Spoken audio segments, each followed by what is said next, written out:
The Rejected Princess. The stars above the royal city of Zarian sparkled like diamonds.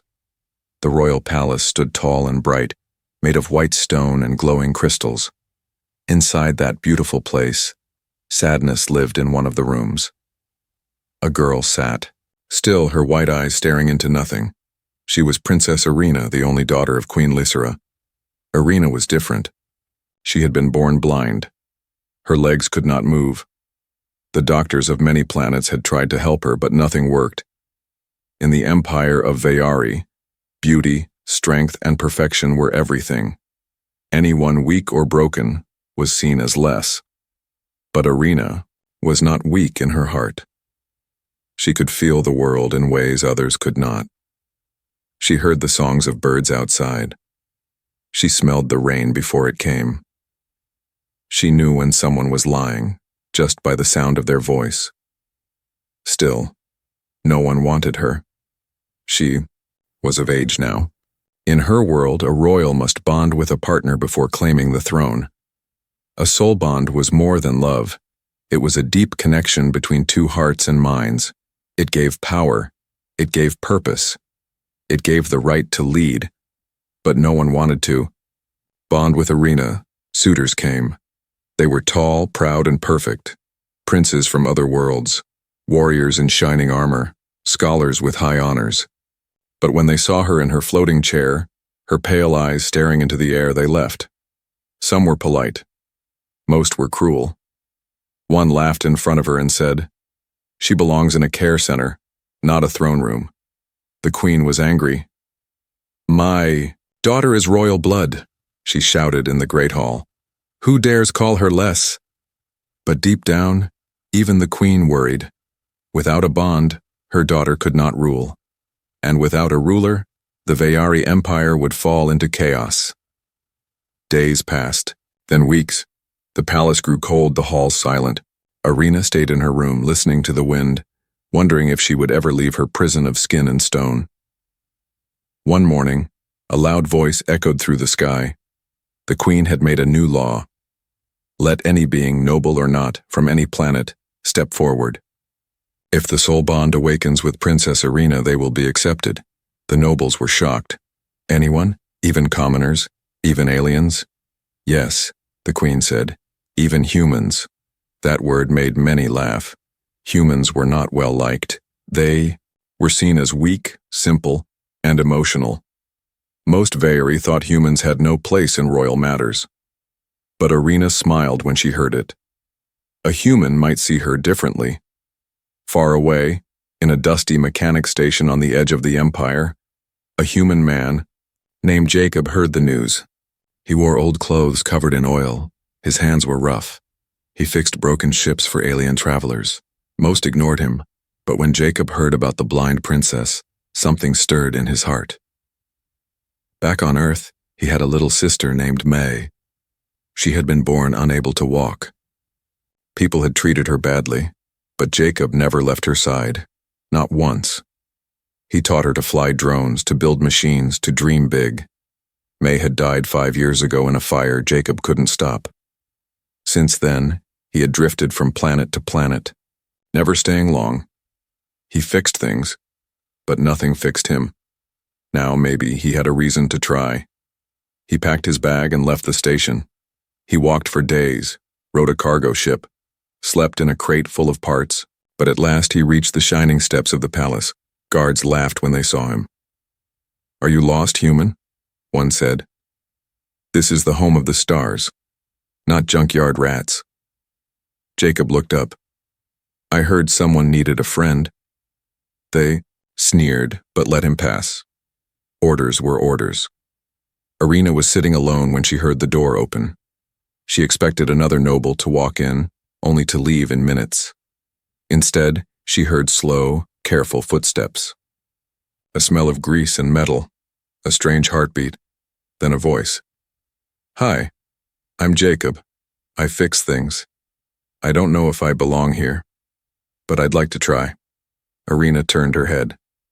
"Most turn away when they see me. I'm not most." He sat on the floor beside her. He didn't stare at her legs. He didn't ask about her eyes, he just talked. About stars, about tools, about the songs humans sing when they're sad. Irina laughed for the first time in weeks. And then, something unexpected happened. Her arm tingled. A soft light pulsed on her wrist. It was the bond mark, the soul bond. It had never glowed before. Outside, her room, alarms began to sound. The palace had no idea what was happening, but Irina did. Something had changed. The human mechanic. The entire palace was silent, yet the lights flashed red. The royal sensors had triggered, an ancient system meant to detect soul bond activity. But this time it wasn't responding to any noble warrior. It was reacting to a human. Guards rushed through marble corridors, confused. Servants whispered to each other in fear. The queen was already standing by her throne, eyes narrowed. "Who is this human?" she demanded. No one had an answer. No one even knew his name. But inside Princess Irina's quiet chamber, the truth was simple. Jacob had not come to impress. He had come to understand. He wasn't a warrior, or a prince, or a legend. He was just a human, plain, dusty, and tired. His hands were covered in oil.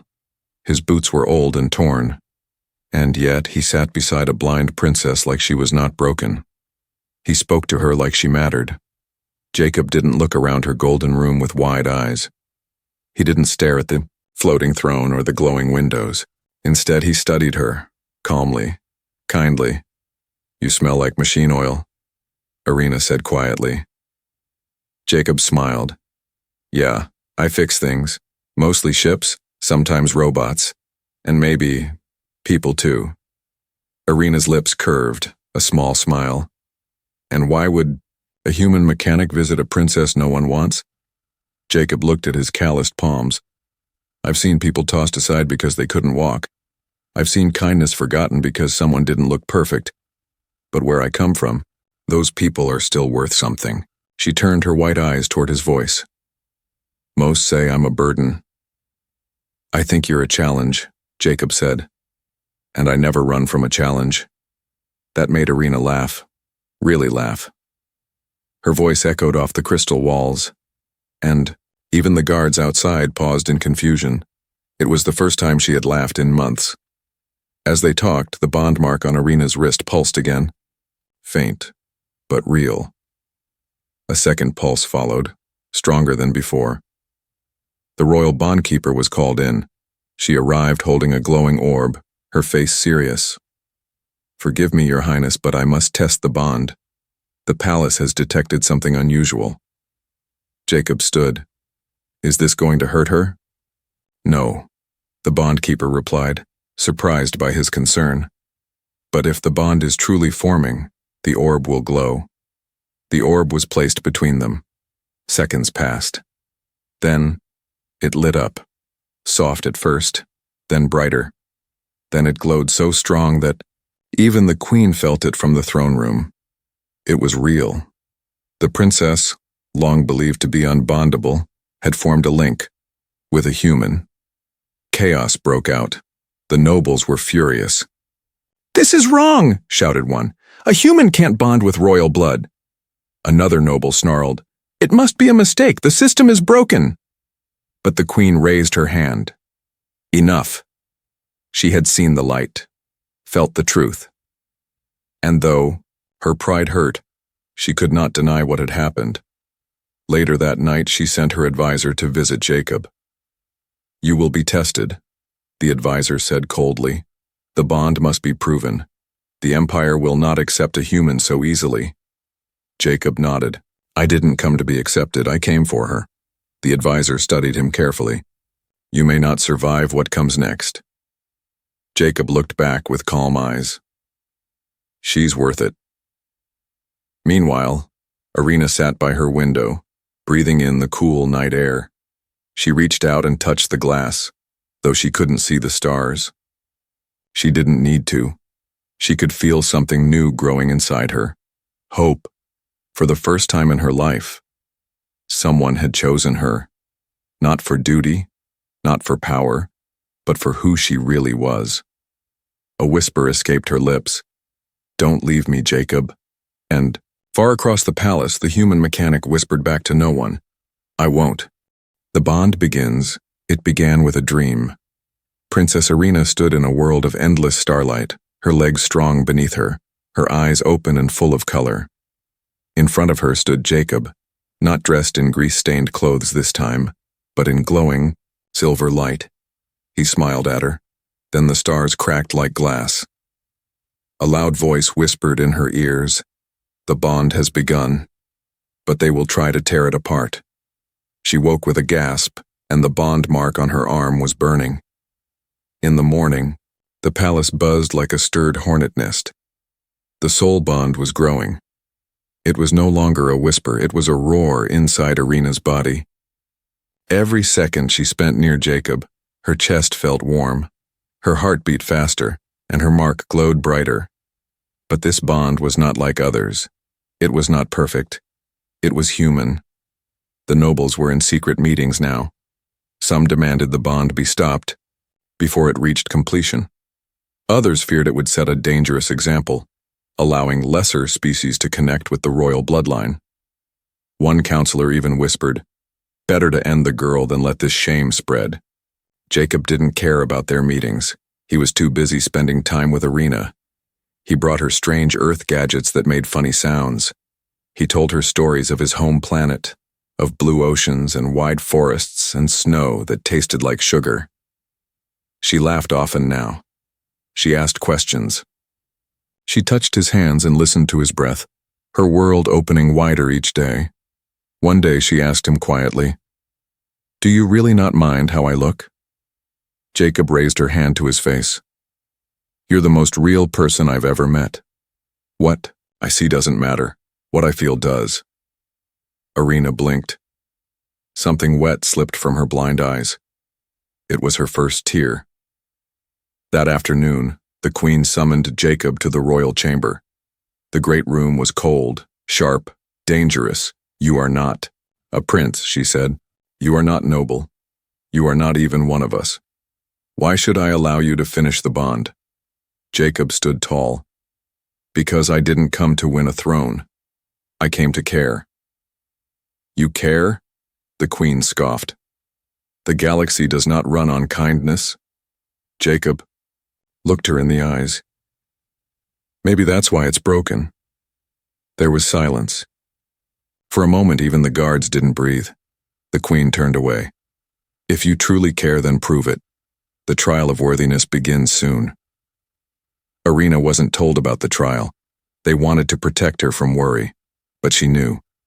She felt the fear in Jacob's pulse when he returned to her room. She heard the quiet in his voice when he said he'd have to go away for a bit. "Don't let them break you," she whispered, her fingers clutching his sleeve. "They won't," he said, smiling. But it was a sad smile. She knew he was afraid. He knew she was worth the risk. Later that night, Irina sat alone by the glowing window. She held a small item Jacob had left her, a music box from Earth. When she turned the dial, it played a soft human melody. She could not see the stars, but she could feel one growing in her heart. The bond was more than magic, more than duty. It was love, and now the galaxy was about to test it. The assassin's strike. The wind inside the palace shifted. It was midnight. The stars above the glass dome blinked peacefully, but below, something dark moved through the shadows. Silent feet. Cold. Breath. Sharp metal. A figure cloaked in black slipped through the servant hall. Another came from the western garden. Then a third dropped from the roof, its claws clicking softly against the floor. They had one target, the blind princess. Princess Irina couldn't sleep. Something in the air felt wrong. She sat up in her bed, her bond mark glowing faintly. Her fingers trembled. She turned the music box Jacob had given her, hoping the soft tune would calm her. It didn't. Outside her door, the guards had changed. She didn't recognize their footsteps. Too light, too slow, not normal. She whispered, Jacob, where are you? Across the palace, Jacob worked on a strange project in the old maintenance room. He had found broken parts, old drones, power cells, and guard shields. He wanted to fix something for Arena, maybe a floating chair with voice controls, but then his hands froze. Something was wrong. He didn't know how, but he felt it, like a storm rising without sound. And suddenly, he ran. The three assassins entered her chamber silently. No sound, no words, just blades. Arena heard the faintest click of a weapon. She gasped and backed up, but her legs couldn't move.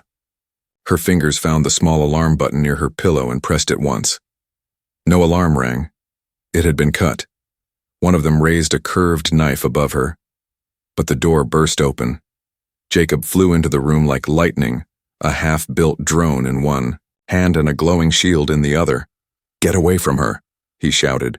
One assassin charged. Jacob ducked, using the drone as a weapon, slamming it into the attacker's mask. Sparks flew. The second assassin threw a blade. Jacob turned and the shield caught it mid-air. The third tried to grab Arena, but she bit him hard on the wrist. Jacob tackled him off the platform, both of them crashing into the hall. The bond mark on Arena's skin flared with golden light. Palace guards finally arrived, late and confused. Jacob sat bruised and breathing hard, his arms around Arena as she trembled. "She could have died," he yelled. "Where were you?" The guards didn't answer. They only stared at the glowing bond between them, brighter now than ever before. The Queen came in minutes later, her face pale. "Was it outsiders?" she asked. Jacob looked her in the eye. "No, these were your own people." The Queen was silent. She knew the truth, and yet she said only one word. "Enough." The next morning, Arena and Jacob sat in the garden. She wore a silver shawl to hide her mark. Jacob's arm was bandaged, but his eyes were calm. "You saved my life," Arena whispered. Jacob shrugged. "You saved me first. You made me feel like I matter again." She reached for his hand. "I want this bond, even if the world says no." He squeezed her hand. "Then let's finish it." But somewhere deep in the palace, a secret chamber opened. The royal trial masters had been awakened, and they were already preparing the trial of fire. The trial of worthiness. The floor beneath Jacob's feet shifted suddenly, without warning. 1 second he was standing in the palace hallway. The next, the tiles glowed red beneath him and dropped away. He fell. Hard, he landed on metal. Cold, dusty.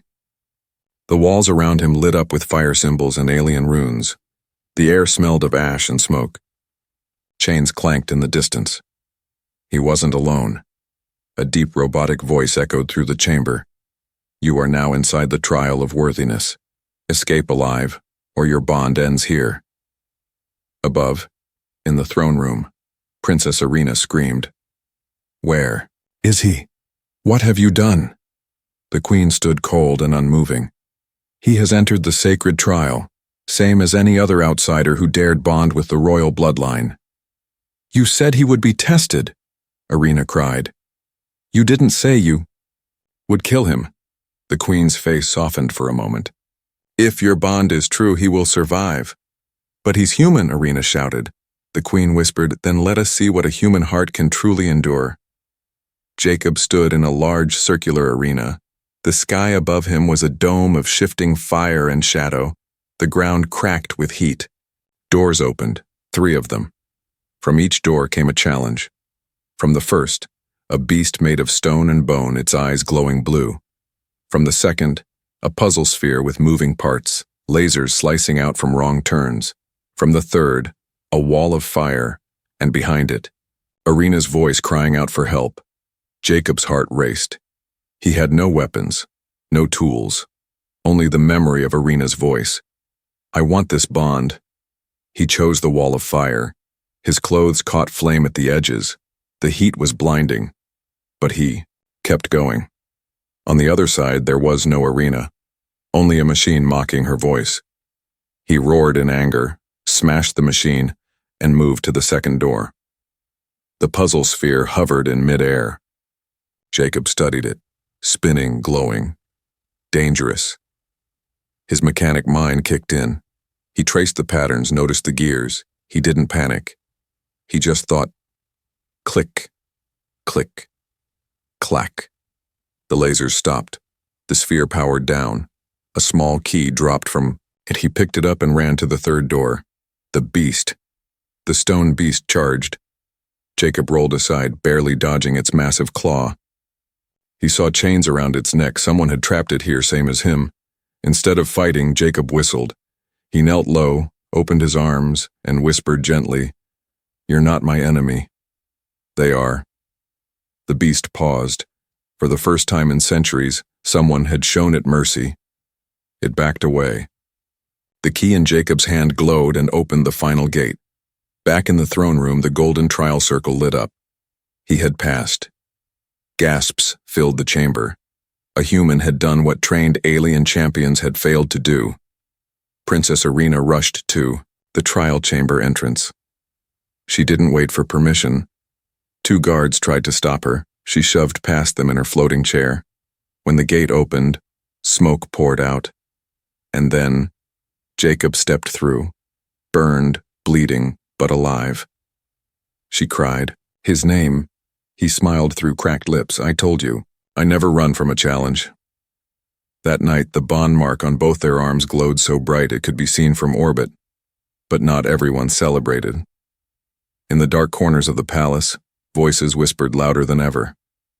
If trials cannot break him, maybe death will. The princess awakens. The first time Princess Irina felt her toes move. She thought it was a dream. She lay in silence, eyes closed, heart steady. But then, there it was again. A twitch. A spark. A quiet message from her body long thought dead. She gasped, "Jacob." He was already at her side, holding her hand. "I saw it too. Your feet moved." Tears filled her eyes. "I haven't moved in 17 years. Jacob smiled. Maybe something's changing. But in the shadows beyond her chamber walls, jealous eyes watched, and they were not smiling. The royal healers could hardly believe it. Tests were done, scans repeated. Again and again. "It's not just the bond," one whispered. "Something inside her is waking up. Something ancient." The queen stayed quiet as she heard the reports. Long ago, there were whispers of the true bond. A soul, connection so deep it could unlock parts of the body and mind once believed lost. It had always been a legend. But now that legend had a name. Irina, and it had a heart. Jacob. As the days passed, Irina's condition continued to change. Her fingers moved more freely. She could lift her arms without pain. Even her vision, blurred and gray, began to return. It wasn't perfect, but it was something, and something was more than she ever had. Jacob helped her learn again. They played small games. He held up glowing lights and described colors. He built her a walking support frame using tools from the palace scrapyard. Irina stood for the first time, shaking, weak but standing. Jacob caught her before she fell. She laughed. "I stood for 3 seconds. You'll beat me in a race by next week," he joked. The people of the empire began to notice. First, whispers in the market, then stories in the city, then messengers flying across the stars. The blind princess is healing. The bond with the human is changing her. Maybe the Vayari bloodline isn't perfect after all. Inside the palace, the bond was nearly complete. A final ceremony was announced. One last step would seal the connection forever. Irina would become queen. Jacob would become prince consort. But power attracts enemies like light attracts moths. And some nobles had one last chance to stop what they feared most. 2 nights before the ceremony, Irina sat under the starlit dome with Jacob. He had placed tiny lights around her chair. Blue, green, gold, earth colors. She looked at them with her slowly healing eyes. "They're beautiful," she whispered. "So are you," he said softly. Her hand found his, and in that moment the bond mark burned with light. Their connection was almost full. Just one step remained. "I don't want anything to go wrong," she said. Jacob nodded. "Then we'll face it together." But behind the palace walls, a secret order prepared. Old nobles, bitter warriors, men who saw Jacob not as a miracle, but as a threat. Their plan was ready, and they didn't care if they had to kill a queen to stop a human from taking the throne. The crown and the human. The crown floated in the air, held by ancient Vayari energy. It glowed softly above the glass platform. The final bonding ceremony had begun. All across the galaxy, billions watched the live broadcast. Everyone was waiting to witness history. A blind, once disabled princess becoming queen, and beside her, a human. But not everyone came to watch. Some came to kill. Irina stood tall, her walking frame hidden beneath her gown. Jacob stood beside her in ceremonial clothes. Still with grease stains on his boots, he looked nervous but proud. The bond marks on both their wrists glowed bright gold. Two suns orbiting each other. The high priest began the final words. "By the joining of souls, by the union of trust and fire, let this bond be sealed for all." Suddenly a sharp blast shattered the silence. A smoke bomb hit the stage. Screams broke out. Guards rushed forward, but too late. From the crowd, a cloaked figure leapt onto the platform. Blade raised high, aimed at Irina. Jacob didn't think. He moved. He stepped in front of her just as the blade came down. It slashed across his side, sending him to the ground. Irina screamed. The bond mark flared like a star going supernova, and then everything stopped. The attacker froze mid-swing, body trembling. His weapon dropped. His eyes turned wide. Empty. A strange force surrounded the platform. Bright, golden, alive. Irina stepped forward without help. Her legs shook, but she didn't fall. Her eyes, once blind, now glowed with light. She raised her hand, and the attacker collapsed. Guards swarmed the stage and dragged him away. But all eyes were on the princess. She had just awakened power no one had seen in centuries. Jacob groaned on the floor, blood on his shirt. "Did I ruin your big moment?" he whispered. Irina knelt beside him, crying and laughing at the same time. "You gave me one." The high priest, stunned but loyal, raised the crown once more. "The bond has chosen. Let the universe bear witness." The crown floated gently down and rested on Irina's head. She turned to Jacob, pulled him close, and kissed him softly. The bond completed, and a wave of energy spread across the palace, healing light, filled with emotion, purpose, and unity. For the first time in Vayari history, a queen had chosen not perfection, not blood, but heart. In the months that followed, Irina fully regained movement in her arms and partial vision. Jacob was named prince consort and became a hero across dozens of systems. The laws of the empire changed. Species, rank, or ability no longer decided worth. And the ancient legends were rewritten, not because of war, not because of power, but because a mechanic with rough hands saw beauty in a girl the galaxy tried to forget.